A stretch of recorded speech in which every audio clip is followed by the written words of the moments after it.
blind date. I've met some primates. Plenty more fish in the sea, I'm told. I don't want affection, just a big selection. Keep me searching for that shit of the gold.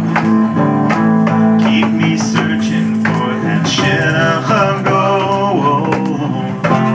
And I'm getting old. Give me a shotgun, and I'm a happy man. Don't give me women too young or too old. I need a girl who's hardy, Ashkenaz or Sephardi. I keep on searching for that shit of gold. Keep on searching for that shit of gold. And I'm getting old.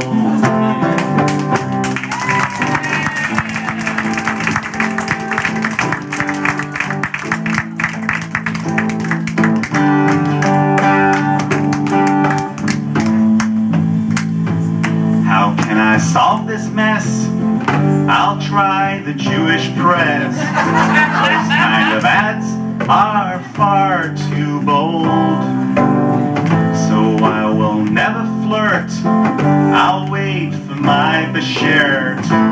Keep on searching for that shit of gold. Keep on searching for that shit of gold. Getting old. I wanna marry, don't wanna tarry. I need a nice girl from the Jewish fold. I don't need seduction, just an introduction. Keep on searching for that shit of gold.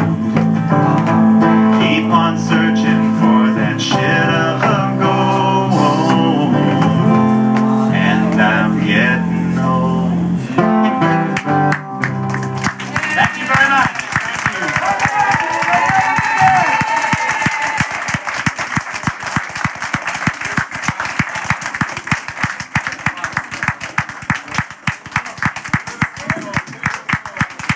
Tony's always been there for us. He's just the greatest. He's just the greatest. Thank you so much.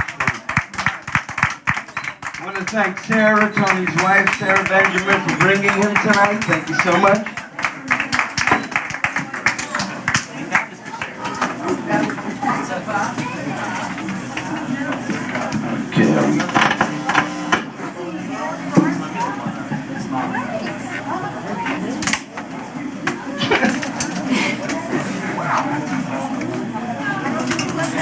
Very good, very good.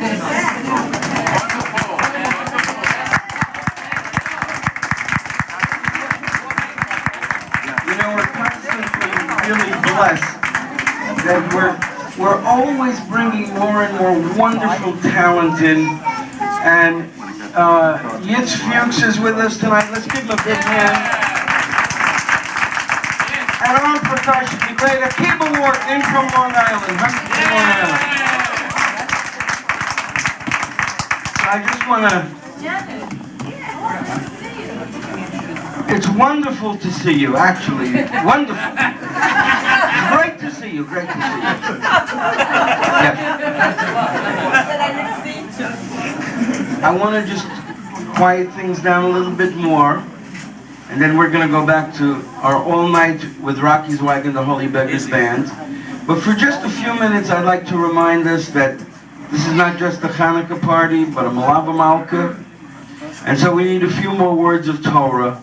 And I'd be so grateful if you'd shift your gaze right up here to our great friend, Rabbi Tzvi Mandel. Rabbi Mandel.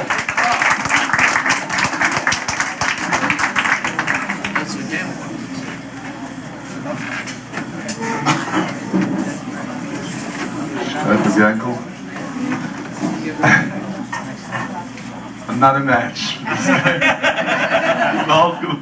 It's not a shidduch of gold. I've been hearing Tony Carlebach, you know, maybe 15 years, you know? And Mamish, okay, he has a couple new songs, but it never gets old. You never get old, get it? That's right, you're right. On a deeper level, it's always the 60s, you know? Today they have Shabbos weekends in Woodstock, Kaval! Anyway.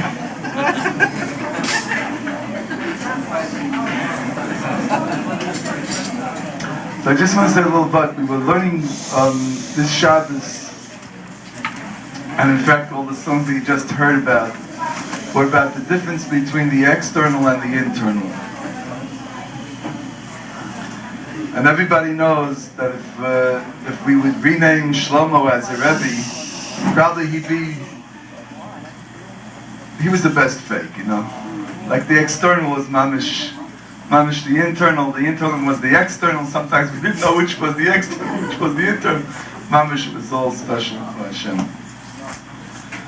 So the holiday of Hanukkah always comes out Vayeshev and Miketz, approximately, whether it's the first Shabbos, thank God we're blessed with 2 Shabbos.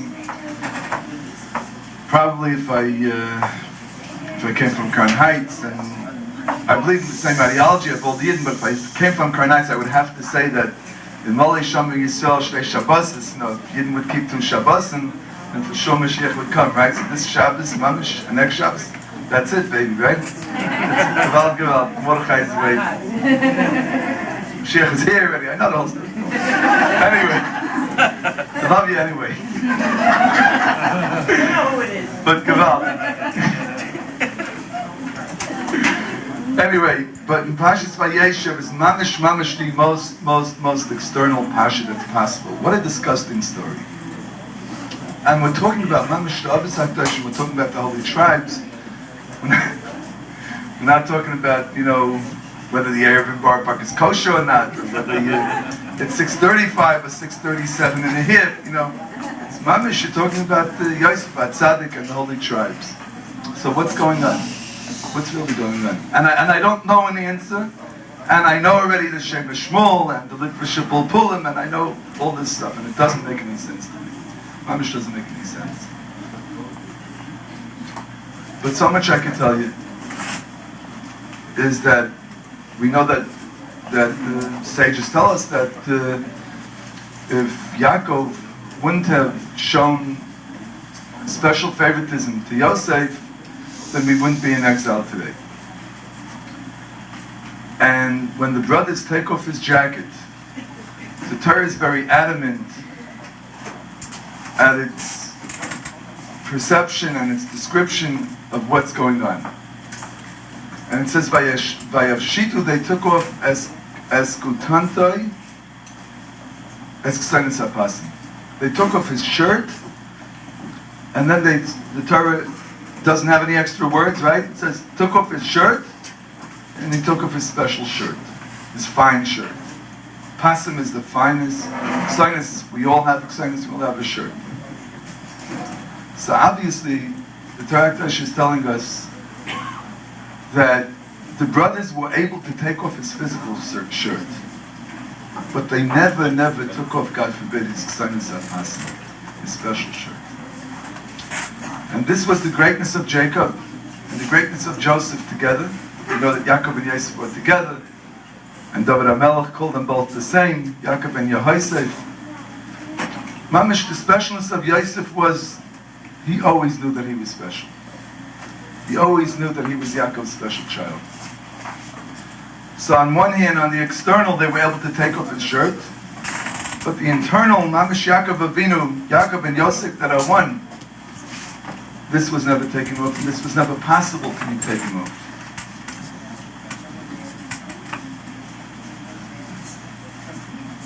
Mentioned today that it was last night that the Holy Rishna was orphaned at a very young age. God forbid it should never happen to any human being.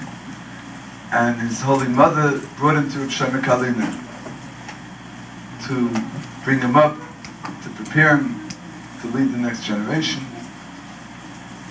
And later on in life, when people asked the Holy Rishner, what did you learn by the Kalina? So he said, I learned one thing. I learned that the greatest sin a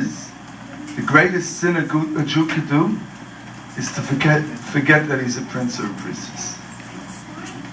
This is the greatest. You know, we're so used to knocking and to sadly live in a world, we don't have to talk about it, and knocking ourselves as well, but not to forget that we're so special.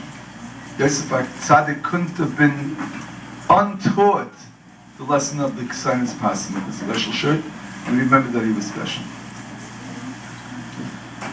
And perhaps this is the lesson of Hanukkah as well on many levels, but also because for a number of years I never really understood why we say in the song of Yevanim Nigbetzu Alai, speak about the Greeks, and then we say Uminaisa Kankanim, what was left over in the utensils, in the cups that the oil is spilled into, there was a great Nes Lashishanim, Bnei Vina, children of great understanding, made 8 days of Yantif. So I had two questions. First of all, why Bnei Vina? Why not Bnei Deya, Bnei Chachma, children of wisdom? Why specifically Vina, right? Everybody knows Vina is a very special level of wisdom.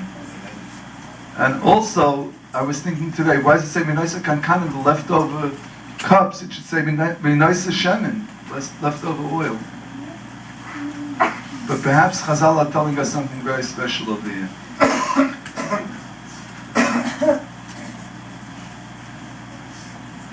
There was a drop of oil left over, or whatever the story was, there was enough for one night. According to Shiltas, there wasn't even one night. There's like 1,000,000 answers to what exactly happened. But whatever happened, there was not sufficient amount of oil, but there was sufficient utensils. There was sufficient utensils. And the sages are telling us that even if, God forbid, sometimes we think maybe there's not enough oil, but the utensils are there. Let's not break the utensils, you know? So the Bnei Vina, those that understood on the level of Bina is Meven Dav Mitoich Dav, understanding something that we don't see. Not seeing the external, but looking on the inside. They saw that was Minaisa Kankanim. The utensils weren't destroyed. The utensils were still there. There was still hope. So they took the oil, whatever minute amount of oil, and they poured it into the Kankanim, the Naisat Kankanim, and they knew already everything's going to be okay. Sadly enough, today we see so many empty utensils, but God forbid, we're so much into yish and we're so much into falling apart that we say, who needs the utensils? We'll break the utensils. It's not worth anything. Throw the oil away. Can you imagine if they would have thrown the oil away? God forbid. Can you imagine if Yosef would have forgotten that his internal shirt is still there? Who cares what his external shirt looked like? Right?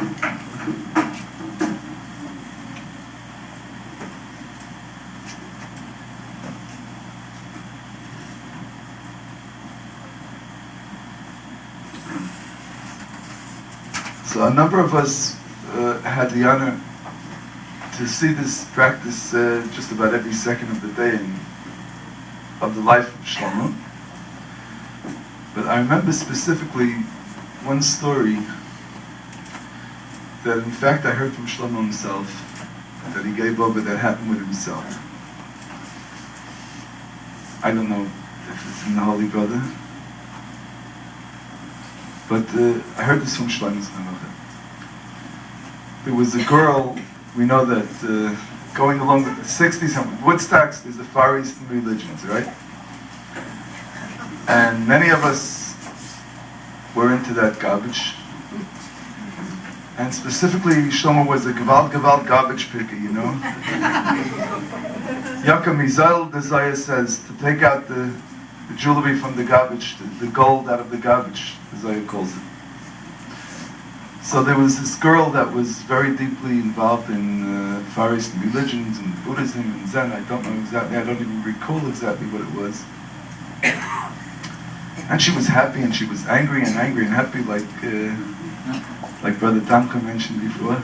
Angry that she was happy and happy that she was angry, and Sigaven Yantif.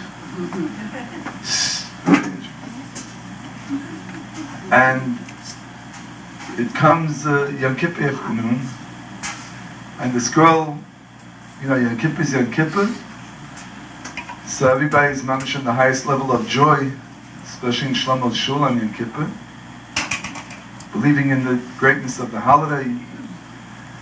And she was also very joyous, but also very angry. And it comes before Nila. She runs up to Shlomo, and she said, Shlomo, I'm running out of this shul. And a couple of nice four-lettered words. It wasn't the Shem Havaya either. And she says, don't ever think I'm coming back to any Jewish synagogues. You're all a bunch of snobs, and it goes on and on. What do you remember? Shlomo runs after her in the street by Nila, and he grabs her by the collar, and he says, there she is. Where's Tony with the cellular phones? And Shlomo says, not only are you not leaving the shul, but the shul is going with you wherever you go. I swear to God, you're coming back. Anyway, it comes out before Hanukkah. It was a couple of months later. She comes running back, and she said, you were just haunting me. Wherever I went, I just heard your melodies, I heard your davenings, I heard your leave. You just don't leave me. So, Gavald, we talk about external and internal, and the nicer kankanim, the leftover utensils that we used to throwing out in the garbage can, when really they're so special that they could burn for 8 days till they look like they don't even have enough for 1 day. And comes to mind that maybe I mentioned this, not this time, so in case there's some new people, at least it sounds like I know something, right? A story that I heard, one of the most mind-blowing Shlomo stories that didn't happen with Shlomo. But in fact, it happened at the Holy Capuchin Tzvi, who my family goes back to about 200 years of Vision of Chassidim. And in America, in 1967, the Capuchin Tzvi passed away. He was a very special person, Rabbi Yeshua Heschel, who, besides that Rabbi Kotler called him the Gan Adar in Chesed, he was like mamish best friends with Rabbi, best friends with Lubavitch Shireva. Believe it or not, it actually happened. He was best friends with the Satmar Rebbe and best friends with the Vision Center, and I mean mamish. And I'll tell you two stories, because recently somebody else told me another story, that two Yidden who were partners in a business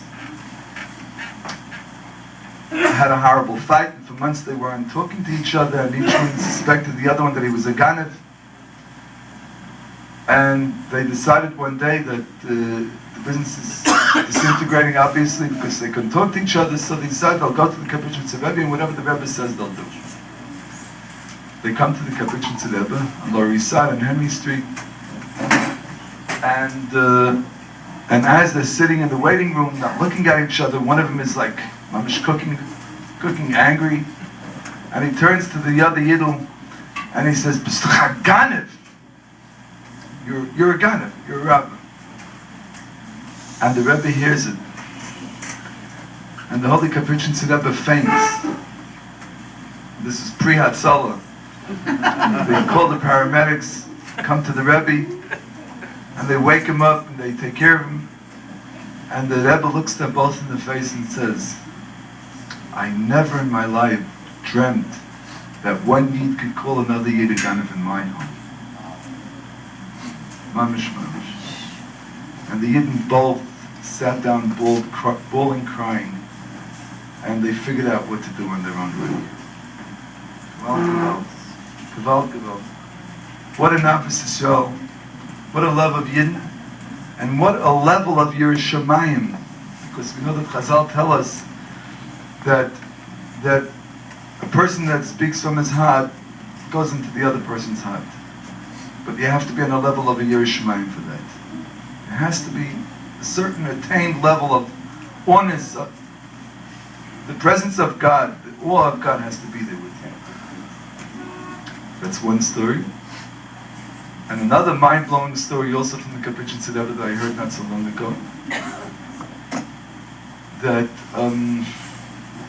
we know the Rebbe lived on Lower East Side in Henry Street, around the corner from MPJ. If there's any Lower East Siders here, Gavald, you're lucky. And one Yom Kippur morning, no less, the Rebbe puts on his shtreimel in the middle of davening and calls his young men and says, "Come, take it a walk." Walk Yom Kippur morning. And they go down Henry Street up to Jefferson Eastport Way. They look inside, and the Rebbe looks inside the window. And until today, there's a tray for restaurant there. And he sees Nebuch Yidl sitting there without a yarmulke eating lobster. Right? How does the song go? No more shrimp, right? And who knows Nebuch those years in the early 50s, Nebuch, what this guy went through, probably he saw his wife and children shechted in front of his eyes by Hitler, and the Rebbe walks into the restaurant. Okay? And he goes over to the Yidl. And he says, "Rabbi, the best of a hand is in Kippur. Not today's in Kippur." The Yid says, "Yeah." He says, "Best, not tun essen in Kippur, you know, you're not allowed to eat in Kippur." He says, "Yeah." So the Rebbe says, "You know what? The Yid knows that it's Yom Kippur. The Yid knows he's not allowed to eat Yom Kippur. And he's eating, you should eat with a geschmack appetit." Joyous appetite. Gewalt, right? Forget, I'll put him in chayim, right? That's it. Where's the Jewish press? Anyway, so the Ingalite walk out with the Rebbe, and they're looking at him. It's someone said, "What's the Rebbe teaching us?" And obviously he wanted to teach him, and he took them with him, right? The Rebbe said, "It's very simple. We all learned the Gemara in Chulin. The Gemara says that there are two ways one can transgress a sin. One way is because, Moshe, I can't hold it back, right? It's such a gewalt piece of steak, right? Who could not, right? It's oven. The other way is, I'm mamish sinning because I hate God, right? I'm angry at God, I hate God, right? He says he wanted mamish to be as much joyous as possible. Just don't go against God. First of all, that a Yid should understand that. Second of all, on Yom Kippur morning, right? Everybody's so busy becoming humble and religious and mamish, like under their talis, like mamish, l'matami yatvachim, like mamish, right? The world doesn't exist. But what happens if the world does exist? What in case there's noisa kankanim? There are utensils left that are sitting and eating lobster on Yom Kippur, right? They don't exist or they do exist, right? Are you in this world or aren't you in this world? Is it Itzuma Shoyem Mechapa? You're talking about Klal Yisrael, you're talking about the world, right? Or you're the only world, right? Okay?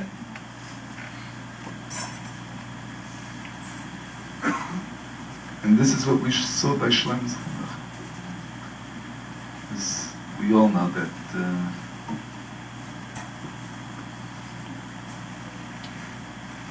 and on one hand his davenings were on the deepest levels. He created the most beautiful music that was ever created probably since the Beis HaMikdash, and I didn't say it.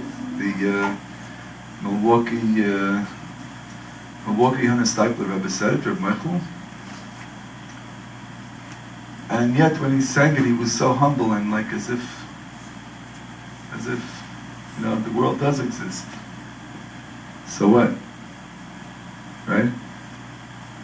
To be so broken and to be so whole at one time is the way they would say today, it's an act one cannot copy, because it wasn't an act. Because it wasn't an act. It was real, man. It was real. And the yeshiva man once came to Shlomo up on West 79th Street, and I wasn't there, but I heard it over, and he said, "Shlomo, are you real or are you fake?" And Shlomo says, I'm a real fake.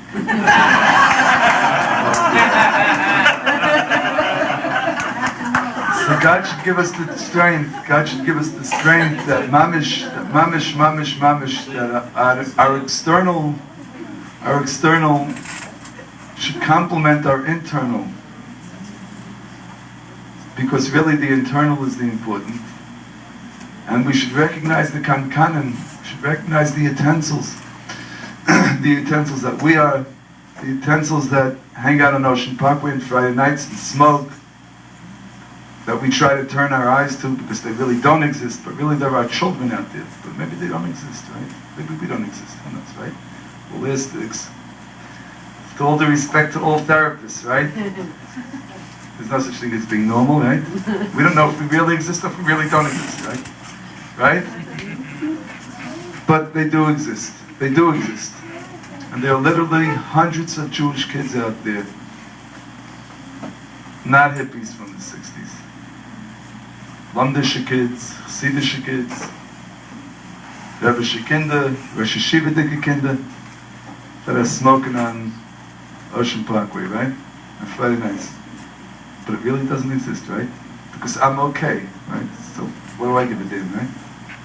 But I really do give a damn. I'm supposed to anyway, right? So where's the real Yiddishkeit? Where is it? Where are we? We know the kankanim are there. Anyway, it's easy to preach, it's harder to practice. May God help us that we should be real, we should be a real fake, and we should know what the inside is and what the outside is, and that we should be in tune to the inside and not forget our ksainas pasim is not just a shirt, something much deeper than that. And may God bless us that we should be so dancing with Mashiach. Thank you.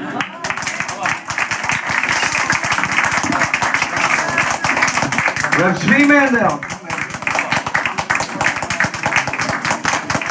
So I want all the members of the band to get ready to tune up now.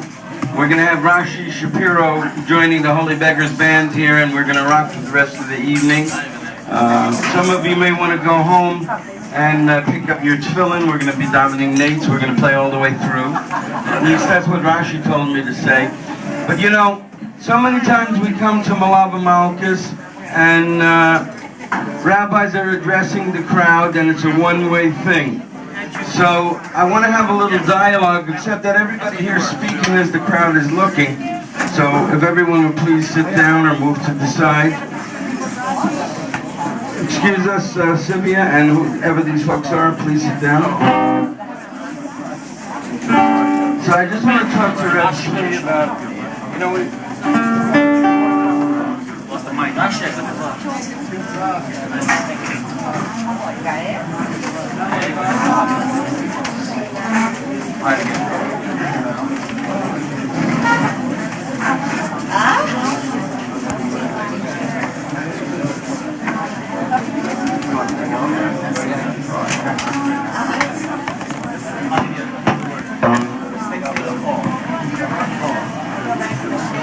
Hello. Okay, great. So while we're... Hello. Am I okay? Good, thank you so much, Rocky. Okay, so I was saying that whenever there's a Malava Malka, we have rabbis who are speaking out to us, but we don't get a chance often to speak to them. And over the years, I've had a lot of friends who are rabbis, and I've always wanted to have a chance to stand with them and talk to them about their personal growth. And we all live in the Flatbush Midwood community, or maybe we live a little further away. So I've known Reb Tzvi for many, many years. And I wanted a chance in front of you to talk to him and ask some of the difficult questions that need to be asked of rabbis. But before we get to that, we all change. When I first met Reb Tzvi, he was wearing a plain black bekasha. Now, I want to ask you, you can only ask Do you notice this is like a blue tint on black? So I know you're changing a lot over the years. Tell us what's new in Borough Park, in Bekishes and Kapatas, and how do we determine whether we should wear black on black or plain black? Well, I mean, what's really styling? You know, I know you're going a little wild here these days. You used to be a conservative person, still Orthodox, but so now I see that you're getting a little wild. Tell us, how do you select? See, upon my last visit to the Merkava, The Ophanim. yeah, right. There was a flying angel, and see the blue flag in the corner over there? Those are the ousted Zionists, see them. So I decided to join them, you know, like. Now sometimes, you know, we know you're a stolen a chassid, but when we walk down the street, we see lots of different types of black hats and shtreimel. So how do you determine when you're going to wear a black hat and when you're going to wear a shtreimel? Mordechai, could you answer that question, please? Well, basically, you see,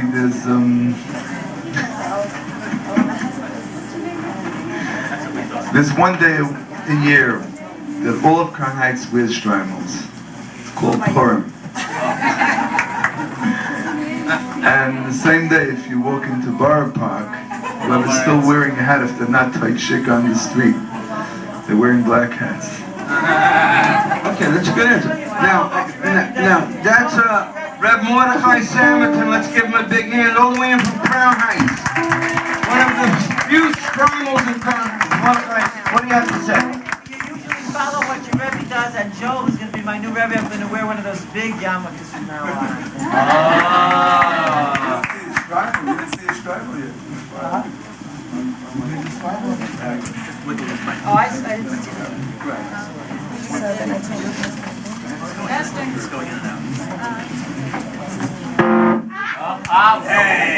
I'm back. Okay, let's give Rabbi Mandel one more big hand. Thank you so much for coming in from Borough Park to be with us. You can only do this with your great friends and great teachers, and Rabbi Mandel has been the backbone of what we do here. Thank you so much. Thank you so much. Okay, as you see, the members of our band are back. I want to be able to tell you who our next guest is. He's one of the originals of the Orki Tov. He's a great therapist and a great musician and a great human being. Please welcome to the stage, Rashi Shapiro.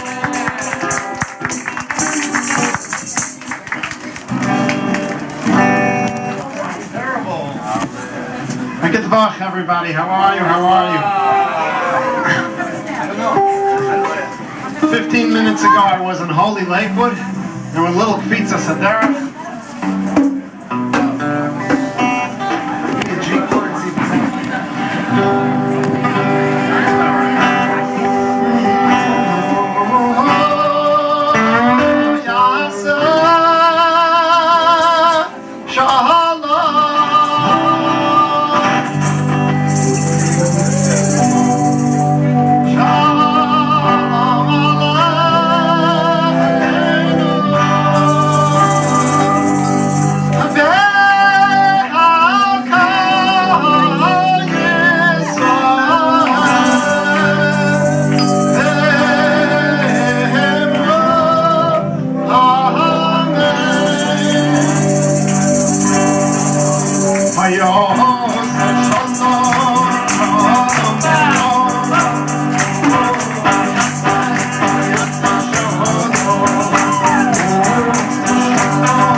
couldn't sing any of the Nigunim that we sang at the last 2 or 3 times. So I have to come up with a new one.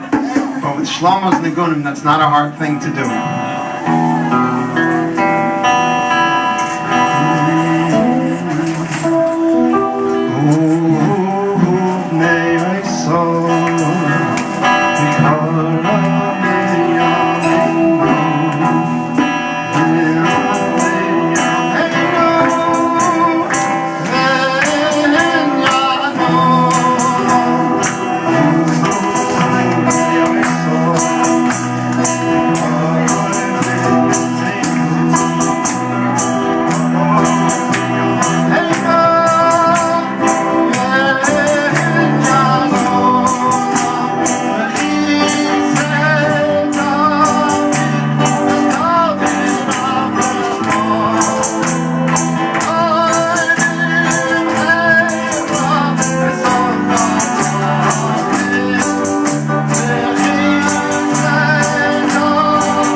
From the audience, but it's got to be one that we haven't sung in the last 2 or 3 months. That's right. An old niggin of Shleimus. Shamalach. Right. Come on. Shimon, come on, pick an oldie but goodie.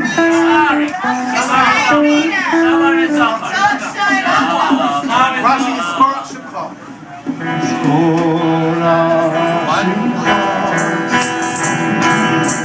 I think it might have been me.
wish I knew it.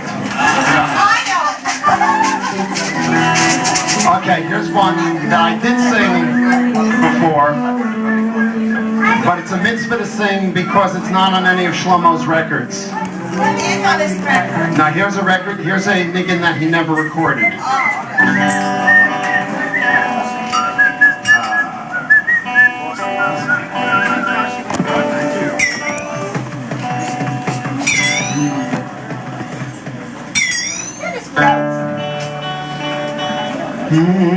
To Yisrael,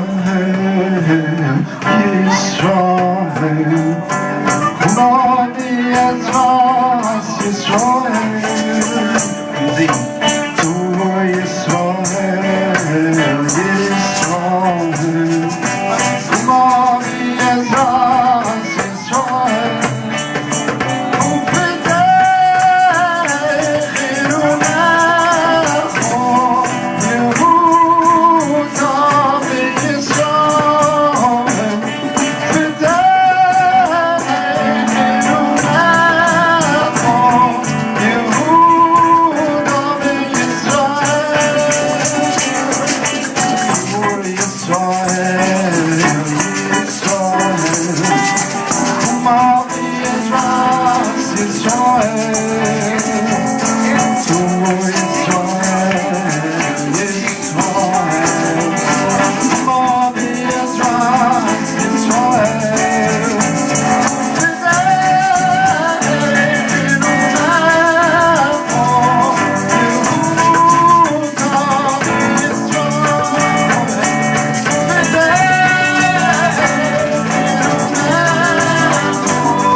Oh, okay. An oldie but good.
from the lead guitarist.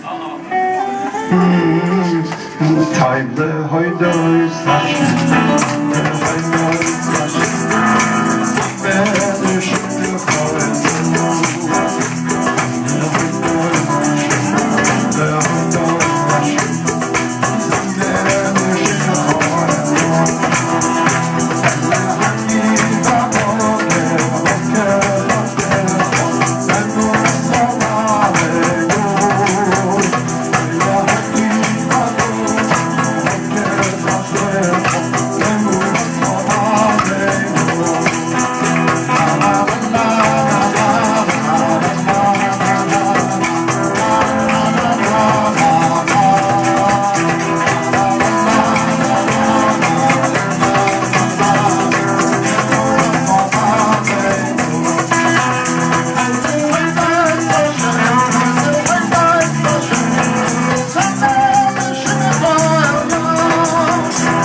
Baruch atah Adonai Eloheinu melech haolam shehakol nהיה b'dvaro.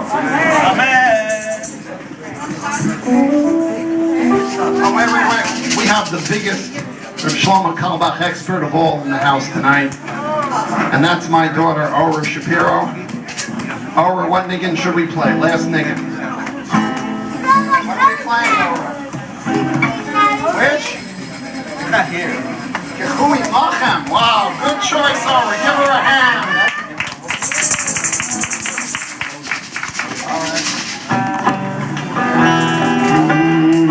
A niggin for Ora. Yehui Machem. Yehui Machem.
wonderful holy beggars.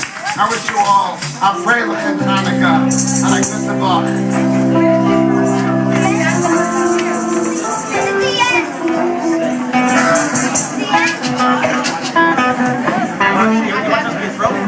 Thank you, Rashi. Thank you. Thank you. Rashi came all the way from Lakewood to be here with us tonight. Let's give him a hand.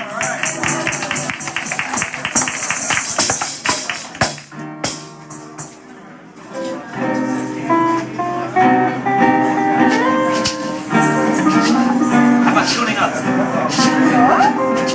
You want to tune up? I'm in the sleep on. That's all right.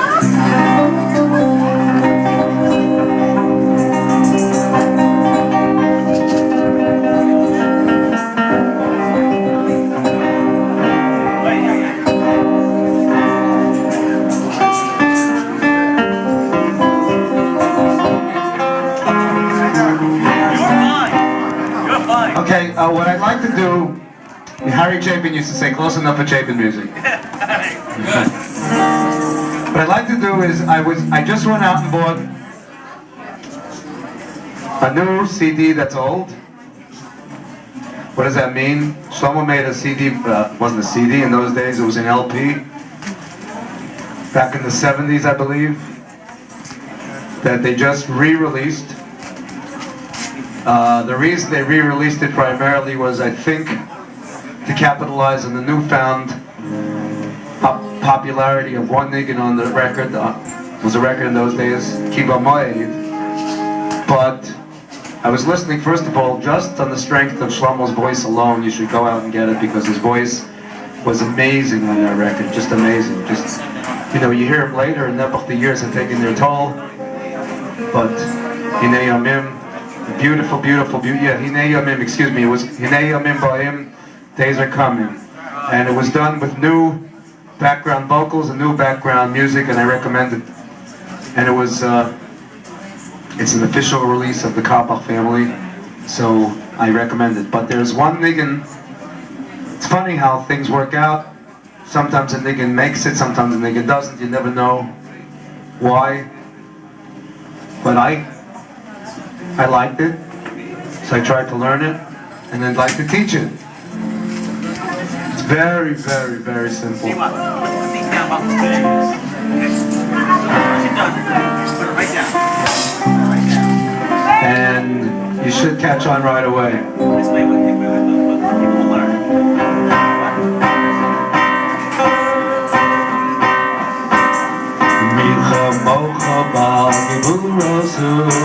Midom Melach, Michamocha, Al Gevuros, Midom Melach, Michamocha, Al Gevuros, Midom Melach, Michamocha, Al Gevuros, Midom Melach.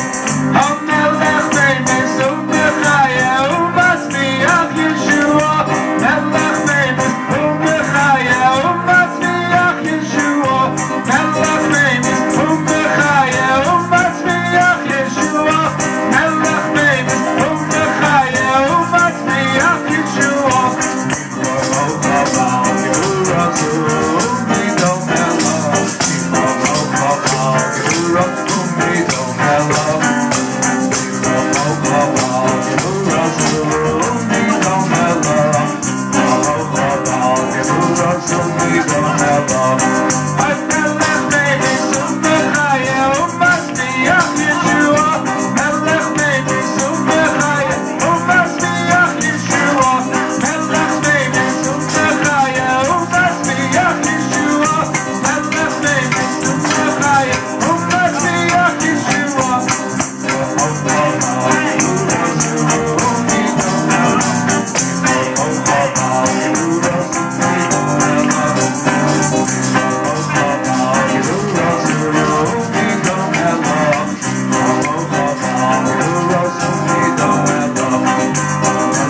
Anybody mind if I sing something English? Yes? Okay, now we got to You know, use your hands. before there was... I'm losing my audience, doesn't matter what I sing. As singing to an empty room, I can sing whatever I want. You don't need this. Before there was...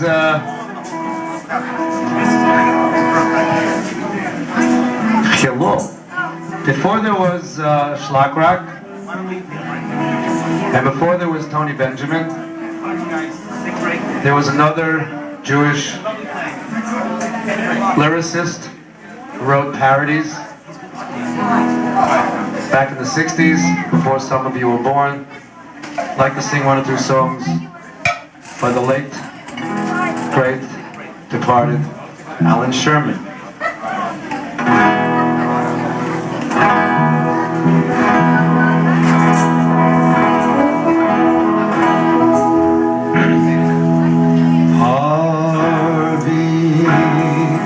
And Sheila Harvey, and Sheila Harvey, and Sheila, oh, the day they met.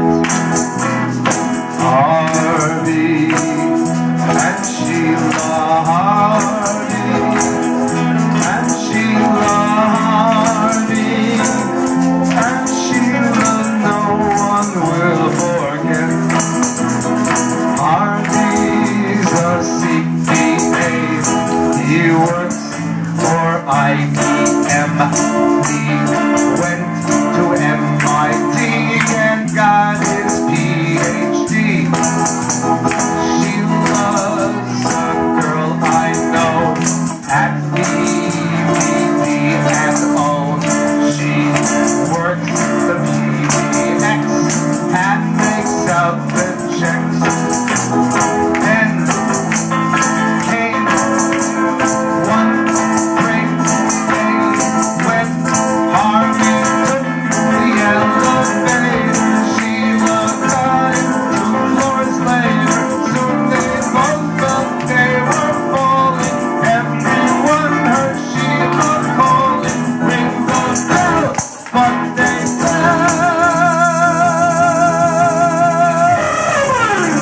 Harv and Sheila fell in love.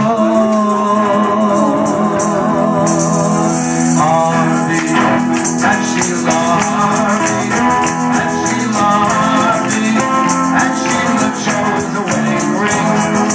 Harvey and Sheila, Harvey and Sheila, Harvey and Sheila married in the spring. She shopped and he bought a used MG. They sat and watched TV on their RCA. Borrowed a HFC, bought some AT&T, and on election day worked for JFK. Then they went and got a charger plate from RH Macy, bought a lay and pink and lacy. Then they had twin baby girls, both with dimples, both with curls. When they meet, when they say, soon they join the PTA.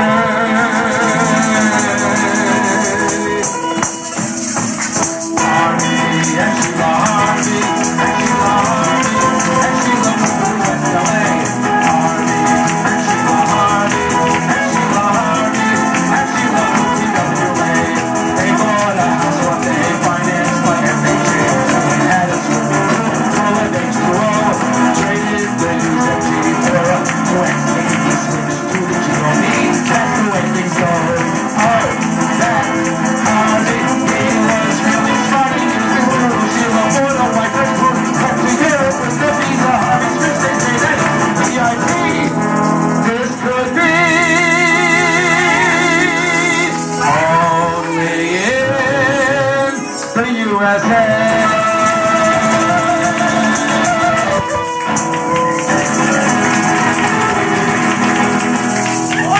Thank you. For Alan Sherman.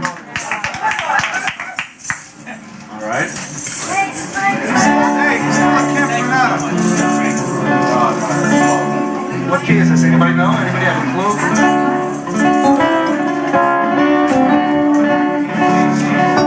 Okay, D.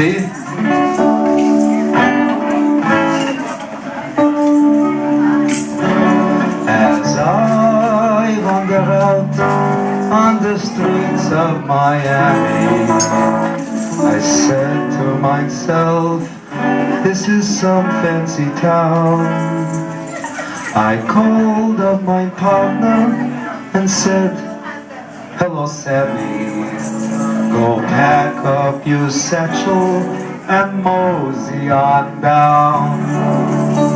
I got me a bunk in the old Roni Plaza with breakfast and dinner included, of course. I caught 40 winks on my private piazza. Then I rented a Pinto from Hertz Rent a Horse. Everybody. He rented a Pinto from Hertz Rent a Horse.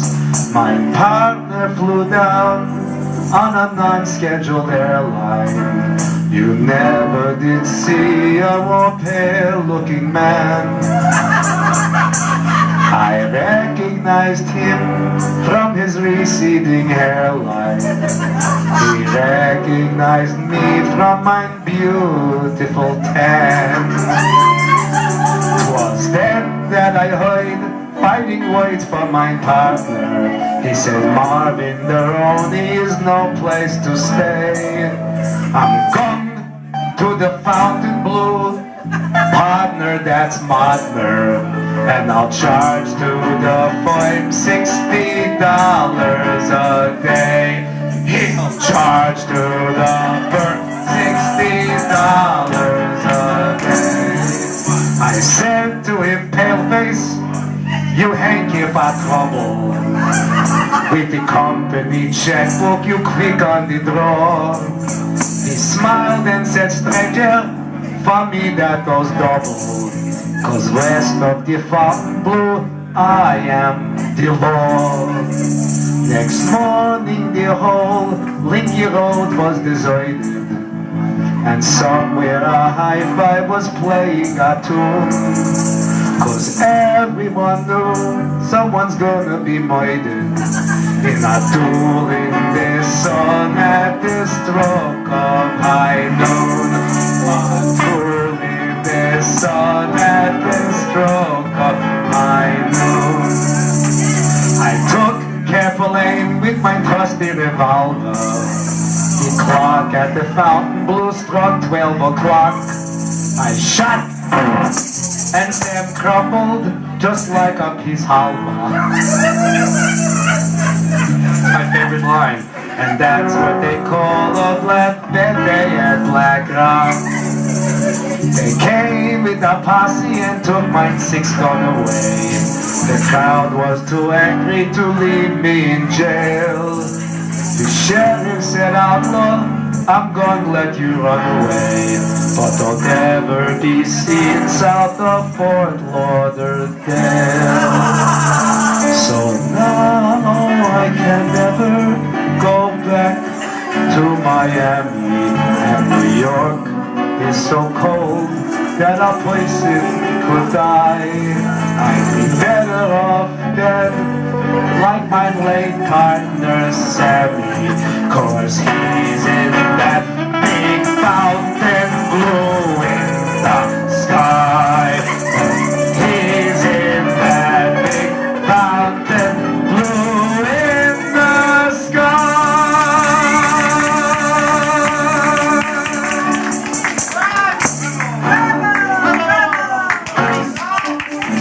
One more.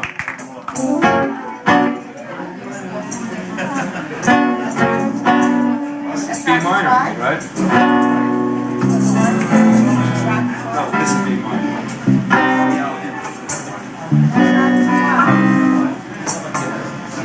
Is this B minor?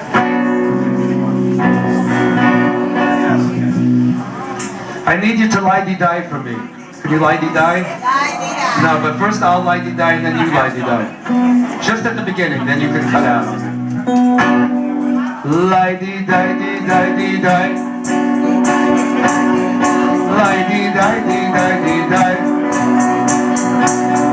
Lie-dee-die-dee-die-dee-die. Lie-dee-die-dee-die-dee-die.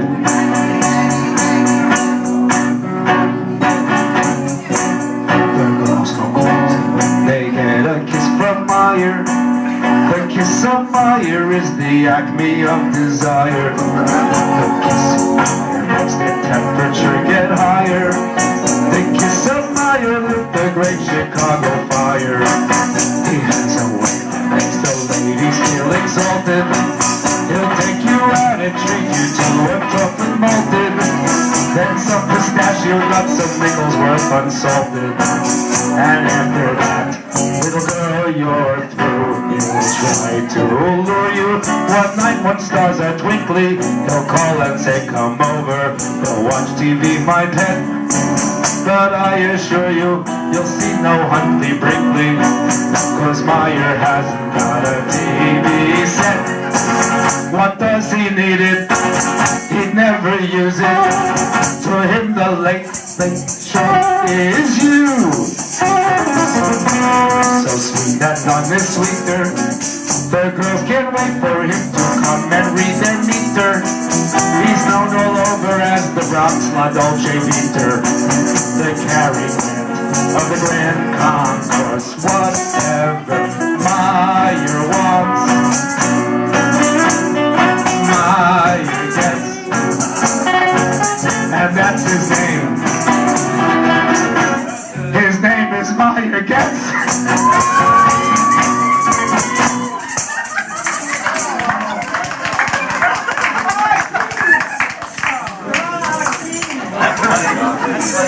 All right. I had a request to go home.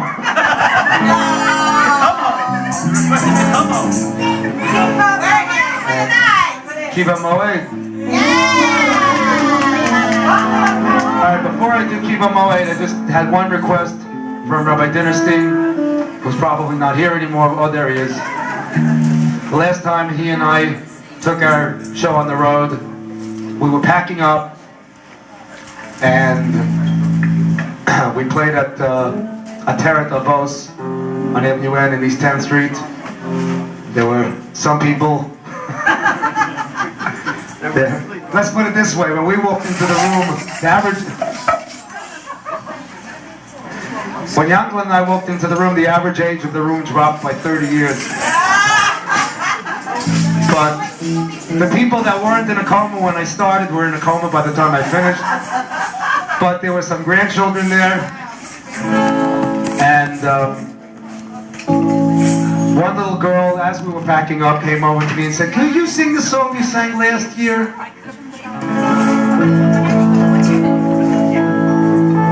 This is just regular. This is just regular 50s rock and roll chords.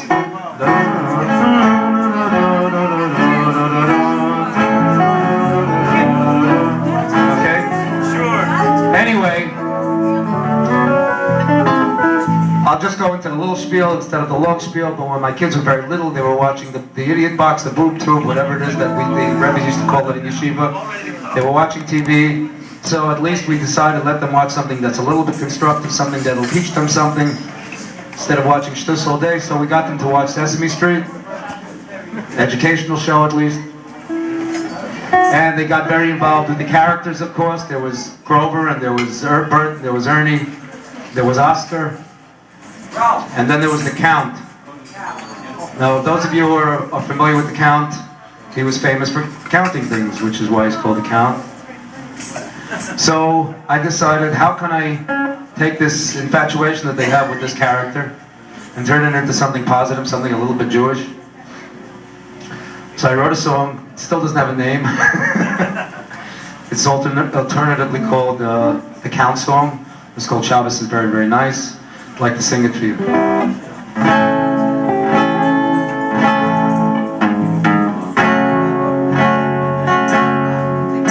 Close to in tune, am I?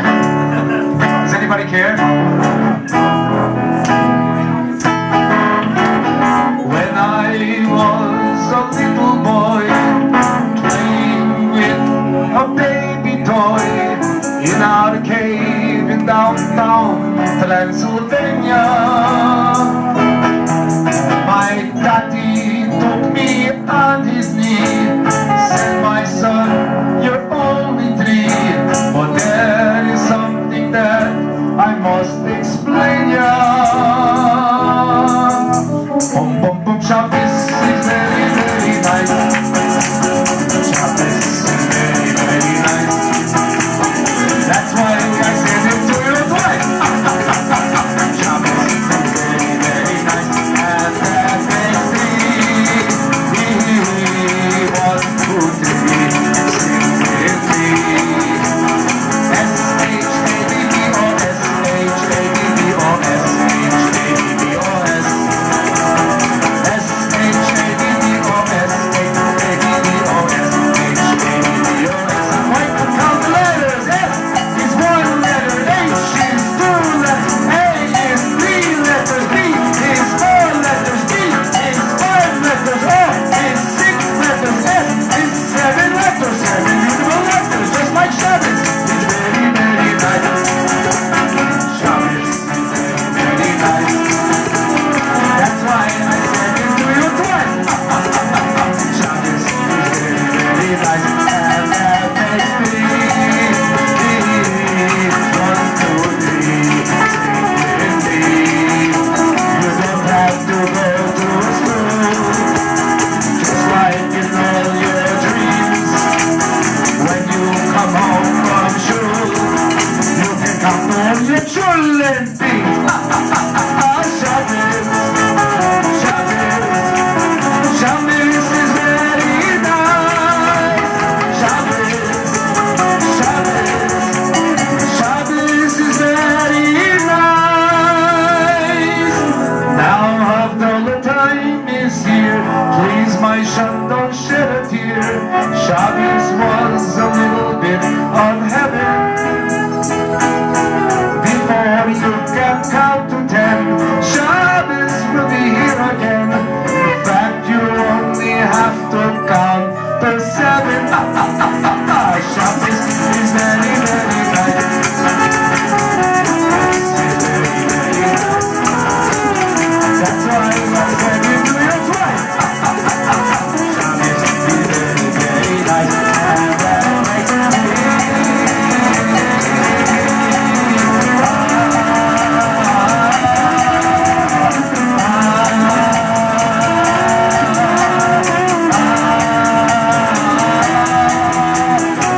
each night I ask Hashem when I pray, why can't we have the Shabbos every single day?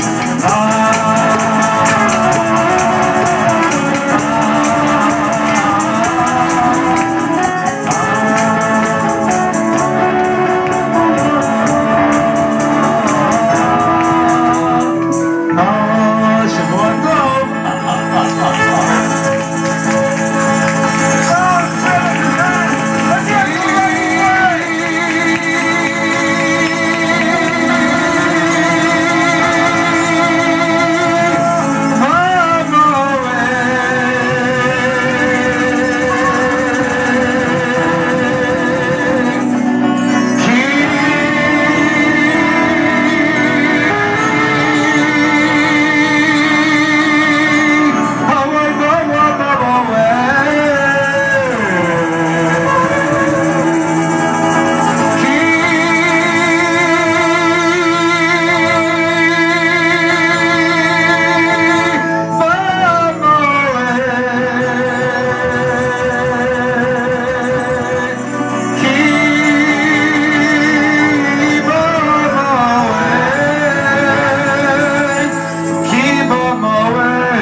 everybody. Rocky's right, Rocky's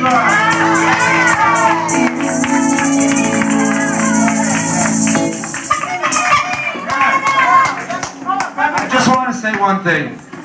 You know, hopefully, when a person stands up on the stage and sings and plays, whether it's somebody else or humble me, hopefully we give you something.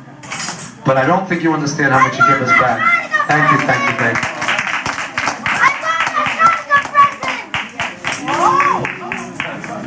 Where's my Hanukkah present? It's in that closet. Which In that closet? closet. Where?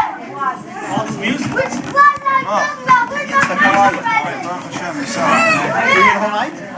What's that? You played the whole night? I've Playing it the whole night.